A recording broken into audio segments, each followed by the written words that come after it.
বাপ রে বাপ, কি রোদ! বৃষ্টির প্রকোপ কাটতে না কাটতেই চড়চড়িয়ে কাঠ ফাটা রোদ্দুর। এবার মনে হচ্ছে রোদের ঠেলায় আমার টাকটাই ফেটে যাবে। দূর দূর, কখনো মুষলধারে বৃষ্টি, আবার কখনো চড়া রোদ। এইভাবে কি শান্তিতে থাকা যায়? হ্যাঁ বলো ভাই। ঠিক বলেছো ভাই, এই কর্মজীবনে কোনোদিন কোনো আনন্দই নেই। হয়তো হয়তো ভগবান আমাদের কপালে সুখ দিতে চান না। কি ব্যাপার চাষি ভাইরা, সবাই এরকম মনমরা হয়ে বসে আছো কেন? কি করব বলো গোপাল দাদা, জীবনে তো কোনো আনন্দই নেই। হ্যাঁ গোপাল দাদা, সত্যিই কোনো আনন্দ নেই। আমাদের রাজ্যটা কেমন একটা ওই মরা রাজ্য হয়ে উঠছে। কি আর করবে বলো, এই কদিন আগে যা বন্যা হলো পুরো রাজ্য ভাসিয়ে দিল। কিন্তু এখন তো আবহাওয়া বেশ ভালো। তা তোমাদের মন খারাপের কি কারণ? আসলে ওই কাজ আর খাওয়া দাওয়া ছাড়াও তো আমাদের একটা জীবন আছে নাকি গোপাল দাদা? মহারাজ আমাদের জন্য এত ভাবেন, কিন্তু ওই দিকটা কোনোদিন ভাবেন না। তা মহারাজকে কি করতে বলো? কতদিন বলো বলো, কতদিন আমাদের রাজ্যে কোনো যাত্রা হয়নি? হ্যাঁ, আমাদের জীবন থেকে শখ আহ্লাদ সবকিছু জলাঞ্জলি হয়ে গেছে গো গোপাল দাদা। ও গোপাল দাদা, তুমি মহারাজকে একটু বোঝাও না। আমাদের রাজ্যে কতদিন কোনো আনন্দ উৎসব হয়নি। এবার যেন কোনো একটা অনুষ্ঠান হয়। ঠিক আছে, আমি এক্ষুনি মহারাজের কাছে গিয়ে তোমার আর্জির কথা জানাচ্ছি। চলি ভাইরা, রাজসভায় যেতে আবার অনেক দেরি হয়ে যাচ্ছে। আচ্ছা আচ্ছা গোপাল দাদা, এসো। দেখেছেন মহারাজ, দেখেছেন গোপাল কত বড় অবাধ্য লোক। এতক্ষণ হয়ে গেল রাজসভা শুরু হয়েছে, এখনো গোপালের নাম গন্ধ নেই। হ্যাঁ,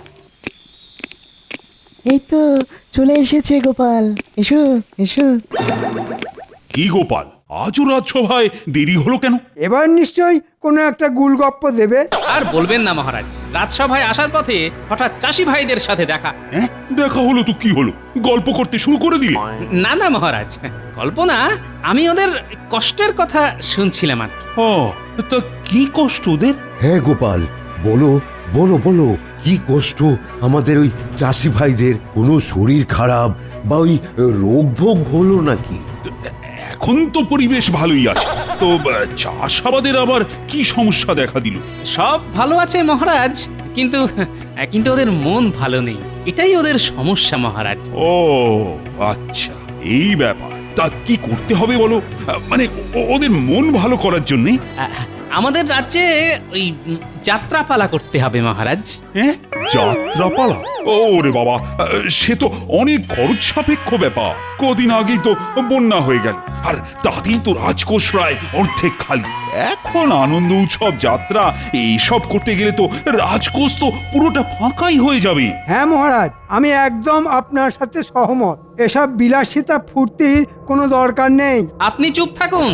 আসলে চাষি ভাইরা হাজার কষ্টের মধ্যেও সারা জীবন চাষ করে গেল, কিন্তু এদের আনন্দের কথা কেউ ভাবলো না। তাই আমি চাই আমাদের রাজ্যে একটা আনন্দ উৎসব হোক, যাত্রা হোক। আমিও চাই, আমিও চাই। আমিও চাই যাত্রা হোক। আচ্ছা ঠিক আছে ঠিক আছে, সে না হয় হবে। রাজবাড়ির অত বড় প্রাঙ্গণ আছে, সেখানেই হবে। কিন্তু টাকা কি করে জোগাড় হবে গোপাল?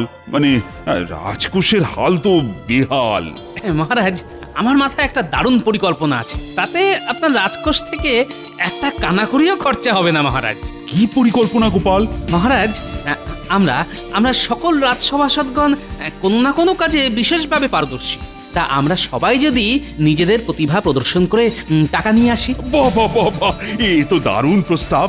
শুধু রাজসভায় বসে থেকে থেকে তোমাদের প্রতিভায় মরচে ধরে যাচ্ছে। এতে তোমাদেরও ভালো, আর রাজ্যবাসীদেরও ভালো। উমা, তাহলে আর রইল না কোনো চিন্তা। নাচ হবে, গান হবে, ধিনতা তা ধিনতা। আচ্ছা মহারাজ, বিজ্ঞানী না হয় বিজ্ঞানের খেলা দেখাবে, রাজজ্যোতিষী ভাগ্য গণনা করবে, কিন্তু গোপাল কি করবে? আমি ছদ্মবেশে বিজ্ঞাপন করব। কোনো লোক যদি না আসে, তাদের আনার দায়িত্ব আমার। সাবাস গোপাল, সাবাস। এই তো চাই। তাহলে কালকে থেকেই শুরু করে দাও। তোমরা প্রত্যেকে বিভিন্ন জায়গায় তোমাদের প্রতিভার প্রদর্শনী করো। যথাজ্ঞা মহারাজ।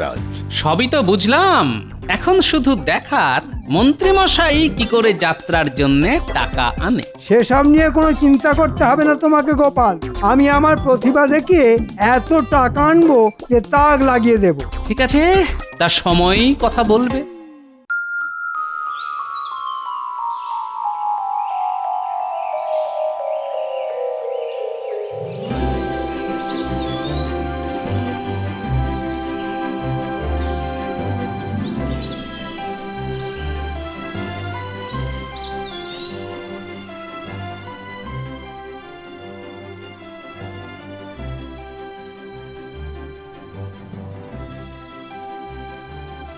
আমি ওই একটা ওষুধপত্রের দোকান খুলবো। লোকেরা তো যে কোনো রোগে আমার কাছে ছুটে আসবে। হ্যাঁ, আমি লোকজনের ভাগ্য গণনা করে বলে দেব লোকেদের সামনে কোনো বিপদ আপদ আছে কিনা। আমি তো অনেক রকম বিজ্ঞানের খেলা দেখাবো, আমার কাছে লোকজন আসতে বাধ্য। আমি শরীর চর্চা করব আর লোকজনকে ওই শরীর চর্চা করা শেখাবো। আমি আমার কবিতার বই বিক্রি করব, সাথে অনেকগুলো বই নিয়ে এসেছি। কিন্তু গোপাল তো এখনো এলো না। আমি আপনাদের পিছু পিছুই আসছিলাম, শুধু আমার ছদ্মবেশের কারণে আমাকে চিনতে পারেননি। মন্ত্রী মশাইও কিন্তু এখনো আসেননি। আসলে উনি তো বিশাল প্রতিভাধর ব্যক্তি, তাই বুঝতে পারছেন না কোন প্রতিভা দেখিয়ে লোকের কাছ থেকে টাকা রোজগার করবে। চলুন তাহলে, আর দেরি কেন? আপনারা সবাই ছোটখাটো করে আখড়া সাজিয়ে নিন, তবে কিন্তু একজন আরেকজনের কাছ থেকে কিছুটা দূরত্ব বজায় রাখবেন, কেমন? আচ্ছা গোপাল। শোনো শোনো শোনো সবাই, আমার কবিতার ছন্দ। এই কবিতা পড়ে সবার মুখ হবে বন্ধ, মনের ভাব ফুটে উঠবে, থাকবে না প্রতিভা ঢাকা। আমার পদ্য বইয়ের দাম মাত্র 10টি টাকা। চমৎকার, অসাধারণ, অনবদ্য অনবদ্য। আপনার কবিতার তুলনা নেই। আমার আমার মন ভরে গেল। দিন দিন দিন, আমাকে আমাকে 10টা না না না 20টা কবিতার বই দিন। আমি আমার পাড়ার প্রতিবেশী সকলকে উপহার দেব। এই এই চলো তো ওখানে গিয়ে দেখি ওই ওই লোকটা কি যেন একটা বিক্রি করছে। হ্যাঁ, চলো। কবিতার বই? আপনি কে মশাই? হ্যাঁ, আপনি কে? আমাদের রাজ্যে ওই এই কবিতার বই বিক্রি করছেন? আমি কৃষ্ণনগর রাজ্যের সভাকবি। পায়ের ধুলো দিন মশাই। আপনি মহারাজ কৃষ্ণচন্দ্রের সভাকবি। কি সৌভাগ্য! আপনার কবিতা পড়লে আমার মন ভালো হয়ে যাবে।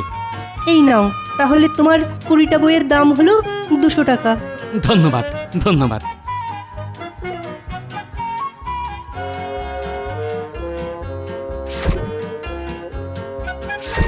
বাবা, হ্যাঁ, কি এমন কবিতা লেখেন যে ওই লোকটা 20টা বই নিল? আপনারাও নিন না, নিন না। না পড়ে কি কবিতার ছন্দের আনন্দ পাবেন বলুন? নিজে পড়ুন এবং অন্যকেও পড়ার সুযোগ করে দিন। এই, আমাকেও তাহলে ওই 5টা বই দিন। হ্যাঁ, আমাকে 10টা দিন, আমার অনেক প্রতিবেশী আছে। আচ্ছা, এক্ষুনি দিচ্ছি। এই নিন নিন নিন না।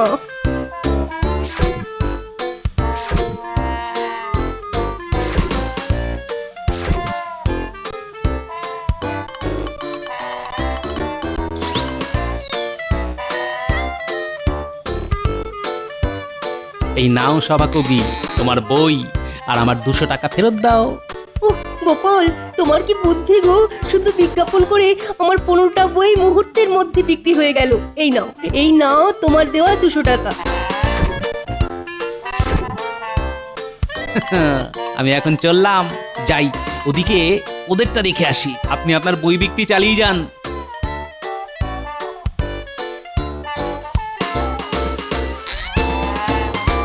আসুন আসুন, মন খোলা মজার আনন্দ নিতে আমার কাছে আসুন। দেখে যান হরেক রকম বিজ্ঞানের ভেলকি। আসুন আসুন আসুন। বাহ বাহ, আপনি কি জাদুকর নাকি? না না, আমি বিজ্ঞানী। এই জগতে জাদু বলে কিছু নেই, সবই চোখের ধাঁধা আর বিজ্ঞানের খেলা। হ্যাঁ, তা খেলা দেখান তো দেখি। এই দেখুন, এখানে জল আছে। আমি এই ছোট্ট একটা দ্রব্য জলে ফেলে দিলাম, টুকুস। মা, কি সর্বনাশ! এ তো আগুন ধরে গেল। আচ্ছা, শুনেছি জল দিলে আগুন নিভে যায়, কিন্তু এ কি এমন দ্রব্য যাতে আগুন জ্বলে যাচ্ছে? এটা এক রাসায়নিক দ্রব্য। এর নাম সোডিয়াম। জলের স্পর্শেও আগুন ধরে যায় এতে। হ্যাঁ, দেখুন। চমৎকার চমৎকার বিজ্ঞানী, আপনি মহান। আমাকে এই ছোট দ্রব্য দিন, আমি বাড়িতে গিয়ে আমার ছোট ছানাপোনাদের খেলা দেখাবো। তবে সাবধানে কিন্তু। মূল্য মাত্র 20 টাকা। 20 টাকা 20 টাকা। হ্যাঁ হ্যাঁ, নিশ্চয়ই নিশ্চয়ই।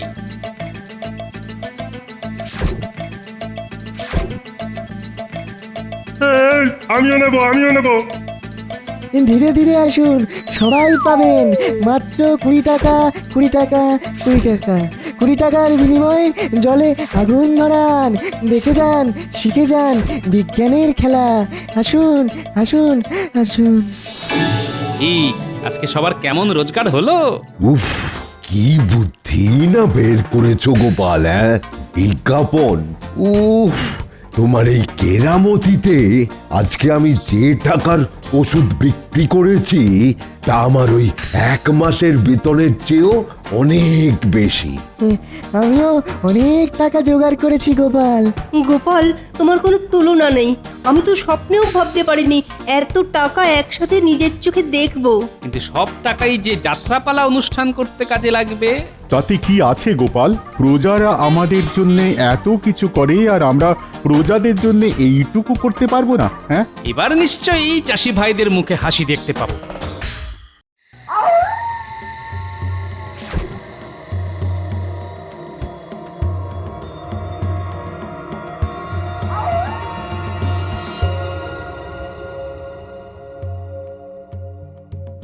উফ, মন্ত্রী মশাই, আপনার বুদ্ধিতে আজকে এই এত বড় দাও মেরেছি। ভাবা যায় জমিদার বাড়িতে চুরি, হ্যাঁ? হা, হা, হা, হা, হা। ওরে আস্তে আস্তে, যা টাকা রোজগার হয়েছে তার অর্ধেক আমরা ভাগ করে নেব, আর বাকি অর্ধেক দেব যাত্রাপালার খরচে। আরে রে রে রে রে রে রে রে রে রে। আরে রে রে রে রে রে রে রে রে রে। এত রাতে এই জঙ্গল দিয়ে কে যাচ্ছে রে? হ্যাঁ? আমরা এত রাতে এখানে কি দরকার শুনি? কিছু না, ওই একটু ঘুরতে বেরিয়েছিলাম। এই মরেছে, রাত দুপুরে চুরি করতে গিয়ে তো নিজেরাই ডাকাতের খপ্পরে পড়ে গেলাম। ইরে বেটা, কি বিড়বিড় করছিস? আমাদের কাছে কিচ্ছু নেই, বিশ্বাস করুন, আমাদেরকে ছেড়ে দিন না লক্ষ্মীটি। গলাটা কুচ করে কেটে দেবো? বল, যা আছে বের কর, বের কর বলছি।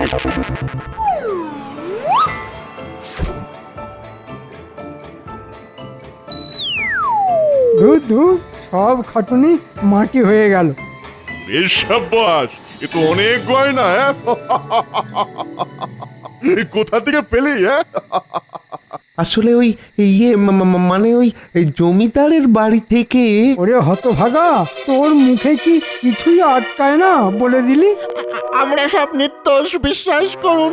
সব এই যে এনার কথায়, মানে ওই কৃষ্ণনগরের মন্ত্রী মশাইয়ের কথাতেই করেছি। এত বড় সাহস আমাদের গ্রামের জমিদার বাড়ি থেকে চুরি করা! আজ তোকে কেটেই ফেলবো। আমরা বাড়ি যাব, অনেক রাত হলো তো, আমার বউ ডাকছে, আয় আয় আয়, আমি বাড়ি যাব। যা যা, তোরা দুজন চলে যা। শুধু শুধু তোদের এই মাথাটাকে রেখে যা। হ্যাঁ, এটাকে আগে জমিদারের কাছে নিয়ে গিয়ে আচ্ছা সে ধোলাই দেবো। তারপর সকালে তোদের ওই রাজার কাছে নিয়ে যাবো। হ্যাঁ, সব তো ফেরত দিয়ে দিয়েছি, আবার মারধর কিসের জন্যে? সব কয়টা একে চ্যাংদোলা করে নিয়ে চল জমিদারের কাছে।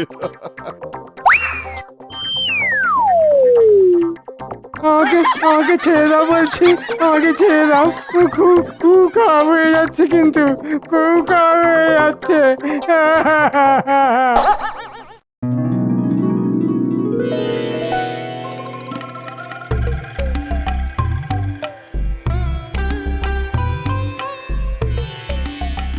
মহারাজ, একদিনেই আমরা সকল সভাসদ দারুণ সাফল্য পেয়েছি আর অনেক টাকা রোজগার করেছি। হ্যাঁ মহারাজ, এই টাকায় একটা না দুটো যাত্রা অনুষ্ঠিত করা যাবে। বাহ গোপাল, বাহ বাহ বাহ, বাহবা শুধু আমার নয়, সকল সভাসদদের প্রাপ্য। চমৎকার! তোমরা যে আমার রত্ন সেটা আমি জানতাম। আমি এও জানতাম তোমরা পারবে। তোমাদের ওপর আমার সব সময় পূর্ণ আস্থা থাকে। তাহলে মহারাজ, ওই যাত্রার দিনক্ষণ ঠিক করা হোক। প্রহরী, প্রহরী, আজ্ঞা করুন মহারাজ। তুমি ঘোষককে জানিয়ে দাও যে ঢেড়া পিটিয়ে সে যেন জানিয়ে দেয় আগামী সপ্তাহে রবিবার কৃষ্ণনগর রাজবাড়ির প্রাঙ্গণে যাত্রাপালা হবে। সকল প্রজারা এসে যেন উপস্থিত থাকে। যথা আজ্ঞা মহারাজ। যাচ্ছে। এ কি মন্ত্রী মশাই? এ কি মন্ত্রী? তোমার এ কি অবস্থা? আর তোমরাই বা কারা? আমরা ডাকাত। আপনার মন্ত্রী আমাদের গ্রামের জমিদারের বাড়ি থেকে চুরি করেছিল আর আমরা হাতে নাতে ধরে আচ্ছা সে ধোলাই দিয়েছি।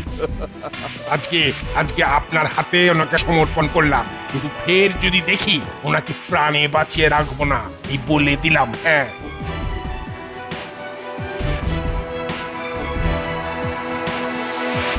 ছি ছি মন্ত্রী ছি! তুমি তোমার প্রতিভা দেখানোর জন্য চুরি করতে গিয়েছিলে। ভুল হয়ে গেছে মহারাজ, ক্ষমা করে দিন। তোমার ভাগ্য ভালো, ওরা শুধু তোমাকে মারধর করে ফিরিয়ে দিয়েছে, নইলে আজ তোমার রক্ষে ছিল না। মন্ত্রীর চুরি ছাড়া আর কি প্রতিভা আছে বলুন? এইসব বলে আমাকে অপমান করবে না গোপাল। মহারাজ, আমি বলছি কি, সবই তো হলো, কিন্তু আমাদের কি যাত্রা হবে সেটা তো এখনো ঠিক হলো না। এই মরেছে, এটা তো একদম ঠিক কথা বলেছো রাজজ্যোতিষী। ও গোপাল, গোপাল, যাত্রা হবে সেটার ব্যবস্থা তো হলো, কিন্তু কি যাত্রা হবে গো? আমি একটা যাত্রার কথা মনে মনে ঠিক করে রেখেছি। হ্যাঁ, কি যাত্রা? গান্ধারী বিলাপ, ভীমের সাথে দুর্যোধনের লড়াই, ভীমের হাতে দুর্যোধনের মৃত্যু, তারপর গান্ধারীর কান্না। ওহ, দারুণ যাত্রা। বুদ্ধি, মারপিট, আনন্দ, দুঃখ, কান্নার সব আছে। যাত্রা জমে যাবে মহারাজ। সাবাস সাবাস! কিন্তু অভিনয় কে করবে সেটা কি ঠিক করেছো? যাত্রায় 4টে চরিত্র আছে। গান্ধারীর অভিনয় করবেন আমাদের রানীমা, কৃষ্ণ হবেন আমাদের সভাকবি, আমি হব ভীম, আর দুর্যোধন হবেন আমাদের মন্ত্রী। হ্যাঁ, আমি তোমার হাতে মরবো? না না, এ হতে পারে না। আমি আর যেভাবেই হোক তোমার হাতে মরতে পারবো না। মন্ত্রী, এত চড়ছো কেন? এ তো পুরোটাই অভিনয়, মরার অভিনয় করতে হবে। ও, তাহলে ঠিক আছে। গোপালকে কিন্তু ওই ভীম হিসাবে দারুণ মানাবে। হাতে গদা আর ওই পেটের সামনে ভুঁড়ি।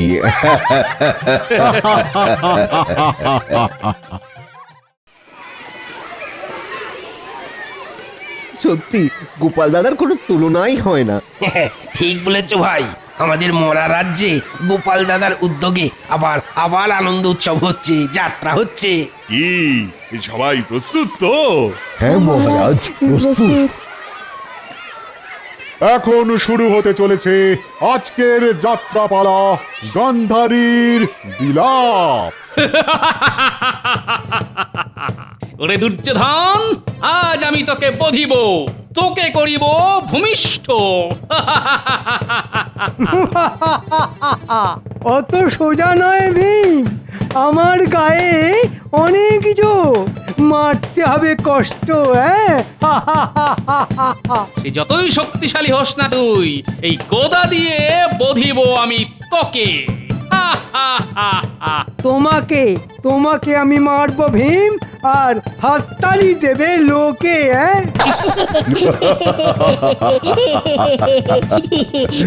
কি এত বড় সাহস? আয় আয়, কাছে আয়, আজ দেখবো কার বাহুতে কত জোর। আজ আমি মাথা ফাটাবো তোর।